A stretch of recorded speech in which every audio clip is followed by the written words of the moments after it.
യുനെസ്കോയുടെ സാഹിത്യ നഗര പദവി ലഭിച്ചതിനു ശേഷം നടക്കുന്ന ആദ്യ സാഹിത്യ കൂട്ടായ്മയ്ക്ക് വേദിയായി കോഴിക്കോട്.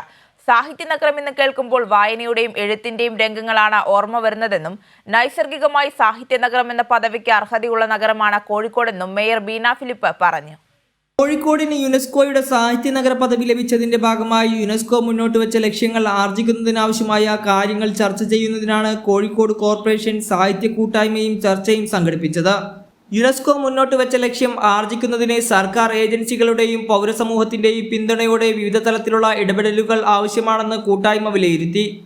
സാഹിത്യ നഗര പദവി എങ്ങനെയാണ് സുസ്ഥിര വികസനവുമായി ബന്ധപ്പെട്ടിരിക്കുന്നതെന്ന് കൂട്ടായ്മ ചർച്ച ചെയ്തു. നൈസർഗികമായി സാഹിത്യ നഗരം പദവിക്ക് അർഹതയുള്ള നഗരമാണ് കോഴിക്കോടെന്ന് കൂട്ടായ്മയിൽ മേയർ ബീന ഫിലിപ്പ് പറഞ്ഞു.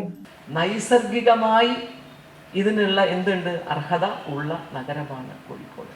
നമുക്ക് എല്ലാവർക്കും സന്തോഷിക്കാം. കൂട്ടായ്മയിൽ വന്ന നിർദ്ദേശങ്ങൾ 60-അംഗ സ്റ്റിയറിംഗ് കമ്മിറ്റിയിൽ ചർച്ച ചെയ്ത് തീരുമാനമെടുക്കുമെന്ന് മേയർ പറഞ്ഞു.